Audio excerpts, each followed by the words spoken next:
poverty levels are so high that people don't have hope. In Zimbabwe, we have hope.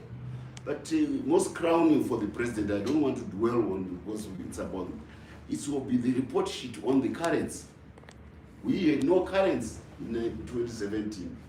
Our currency had been frittered away by sanctions and by prolific printing of paper, which was not supported by production.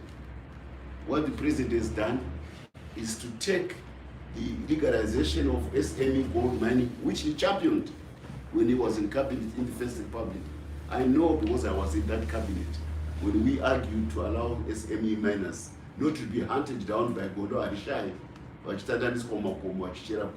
no, this is an industry which our parents, forefathers had for hundreds of years. That's why there was stability in Zimbabwe. There was no printing press for money, but there was a currency which was stable. The currency was called gold.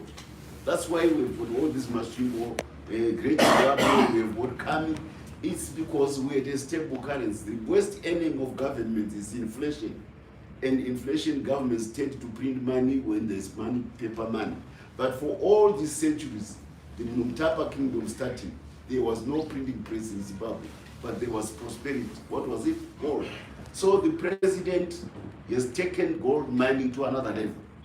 Our SMEs now produce 60 to 70% of the gold. And I'm giving you a figure, 51 tons. This is from the World Gold Association. That's what Zimbabwe is now producing. We're down to 3 tons in 2008. And when he came in 2016, 2018, we probably were around 10 to 15 tons. Now we have multiplied more, 3 to 4 times over. And gold has become money because of the instability in geopolitics. Each time, tariffs are announced by China against Trump and Trump against Xi, the gold price goes up. So now you see Zimbabwe is the privilege of possessing the money and making actually husbanding the US dollar to make it like a domestic currency. It's your money, it's not given by the American government in US dollar. Because Zimbabwe are digging gold. I come from Chegutu. There is a mining company called Magaya. They didn't exist 4 years ago.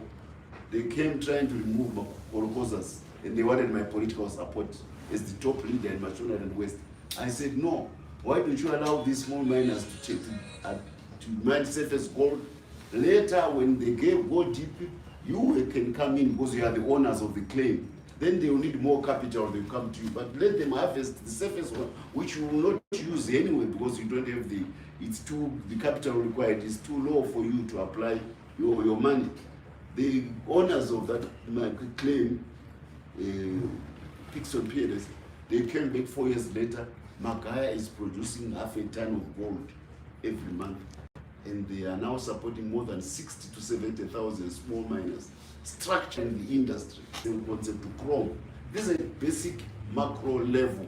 Young people, young women getting into the mining sector across lithium, across chrome, across gold. That's why our currency keeps strengthening. So the president has given back Zimbabwe its currency. Without a currency, there is no relationship between any of us. Currency is the norm to point kuti tiri maZimbabwe. Ari kwaPlum Tree neari kwaMutare vanoziyana nenyaya yecurrency kuti takabatana. Pakangoshaika vanhu vese vanotiza nyika because this is what the president has done. So these are the things which this document I'm waving to you contains. This is the document. This is the document which the president will be presenting to the delegates in Mutare about as a summation of the highlights which I've just been pointing to you about what ZanupF is about. The delivery of the prospect of prosperity to the people of Zimbabwe. This is the document. And we have a program. This is the program which we will work on in Mutare. This is what we were deliberating on as the Politburo. This is what we deliberated on as the Central Committee. This is what we are focused on. Why am I saying this? Because there is a buzz out there by people who want to foist us with their own agendas, to detract us away. Some of them are out there, but also, unfortunately, of late, some of them, not many, they've emerged from inside the party. Here we are dealing with people who simply do not want to work by rules of the party, by the constitution of the country. They cannot wait their day to have the people choose whom they want. And they think that they are somehow entitled to become rulers because no,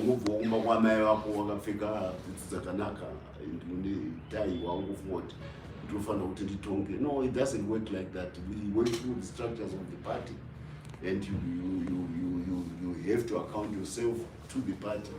And if people don't, if you are not the leader at that particular time, wait until your turn comes. So these are some of the issues. I don't want to deal with them because they are distraction from the work of the conference, which our very competent national chairperson has been organizing, Comrade Opa Mchibuli. She's a seasoned cadre of the party. I respect her a lot.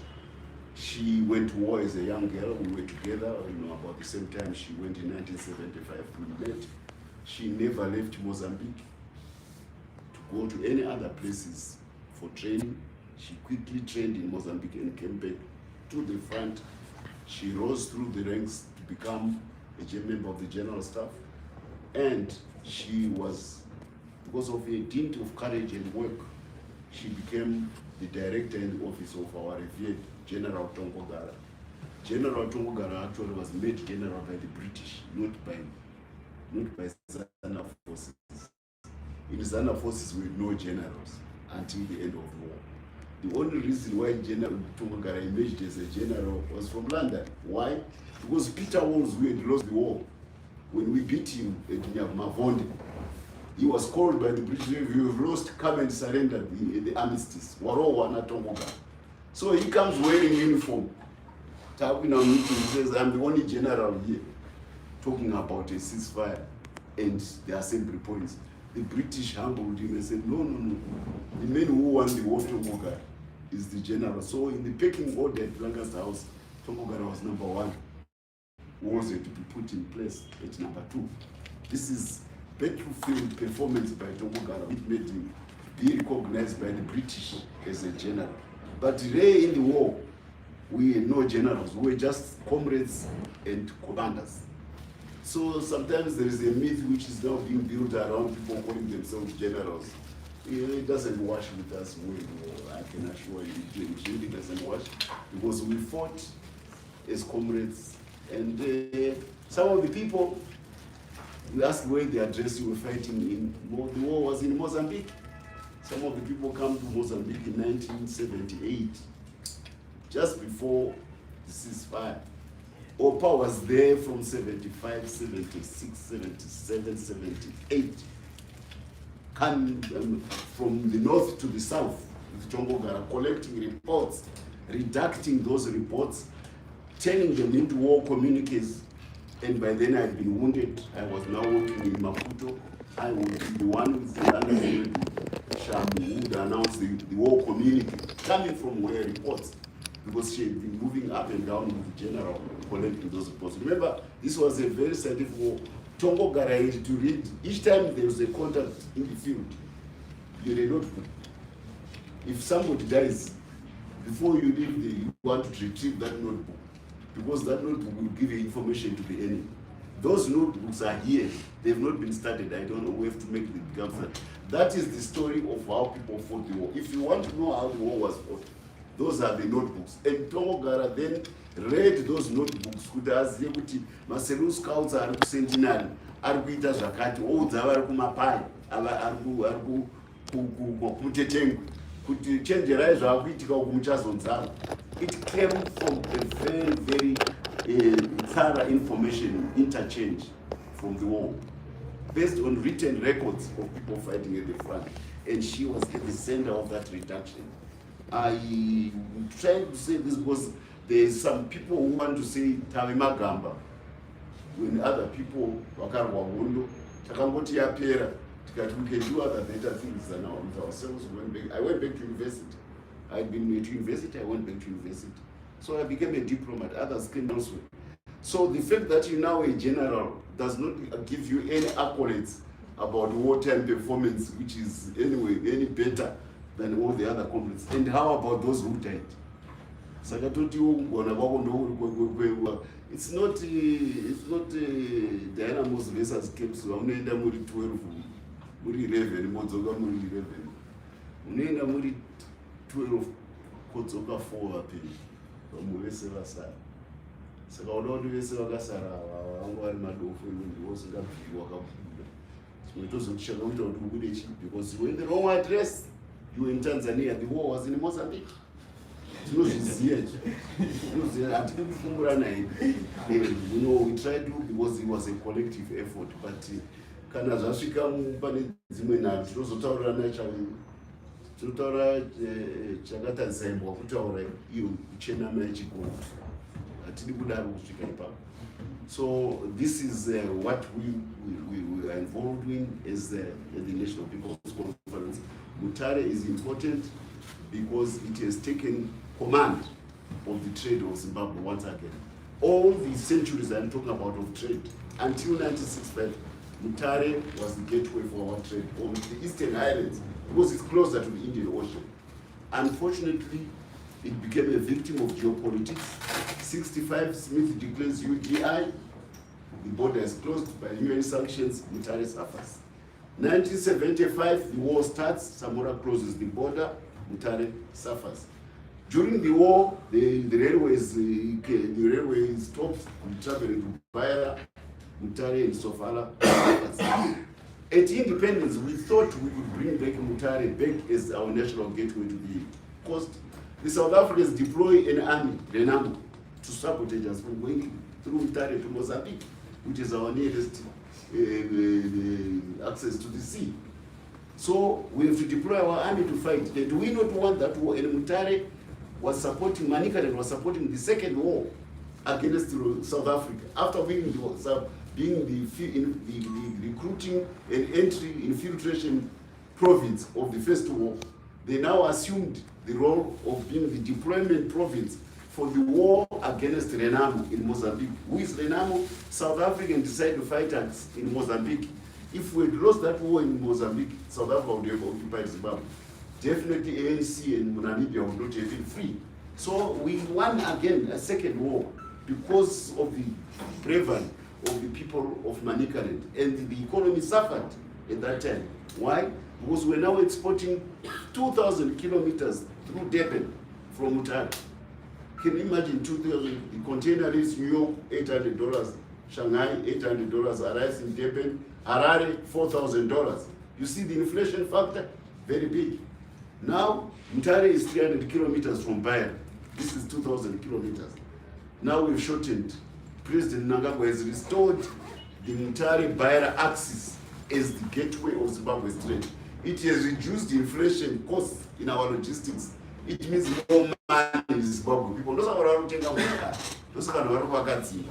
these are the achievements of the Second Republic. The can-do spirit which President Mnangagwa has imbued in our people. And I just want to end one line of the agenda that is associated with this vicious campaign is an attempt to denigrate one major power which has always stood by the people of Zimbabwe, China. From my phone, I can show you in 1974, our late chairman Chitepo meeting Deng Xiaoping, the leader of China, who modernizes the country. That was before he had troubles, and then he had to make a comeback and lead China. This is 1974. And Chitepo, as far back as 1964, he established a relationship with China when it was still very poor. It was emerging from the Civil War.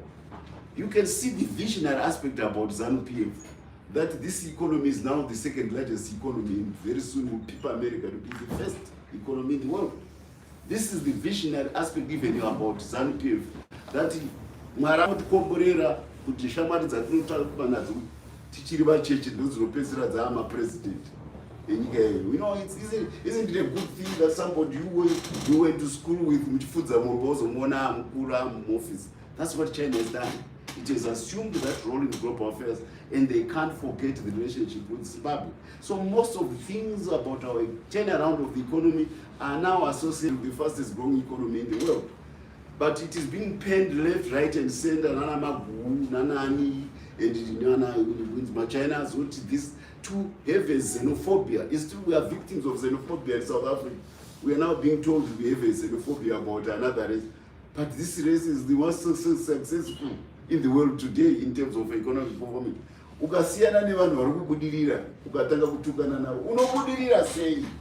You must, if there are issues which may arise, you must not give a rubric of race. We must never fall into the trap of treating other human beings in terms of their grouping or their nationality. If there are issues, they should be solved with respect to our history, with respect to the dignity of the human beings, and definitely without the geopolitics. Because those of them are maguguti. Ukushoterwa kuti Dinson yasamari munhu, ukushoterwa kuti Acadia yasamari. Yako yawakambonza majuru kuti magugu kuti tione kuti hauri shasha. Chii? Chako ndechekungotukidzira bedzi aita, iwo hauna kana chaunoita kana one day. Imboita yawo mabasa. Munhu anozivikanwa nemabasa ake. That's what I say. And Zimbabweans should not be misled. But look, this economy is doing well. It's on the trajectory of growth. The presidency is hitting all the right, ticking all the good the boxes. The pistons are firing. We are not going back. The can-do spirit of Zimbabweans is back. That's why there's a confidence by our diaspora. Yevarungu vadzoka, vakatiza hondo. Yes, varungu vadzoka, vakatiza majority rule. Vazara kumasabhabhu kweso. Why? Because home is good. They see the prospects of this country getting better. And our relations with everybody are getting better too. Hey, you can't believe it. The American government is now debating a bill to remove our sanctions. Right.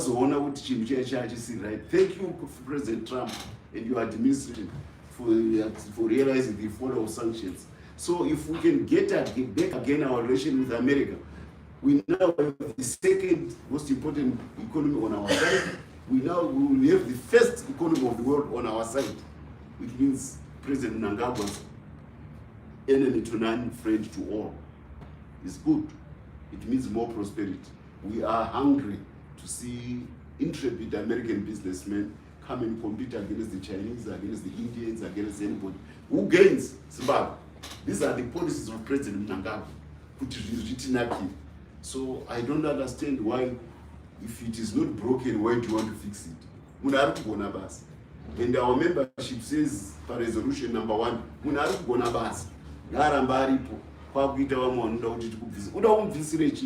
because charge amen. Thank you so much. Thank you so much. You can open the windows.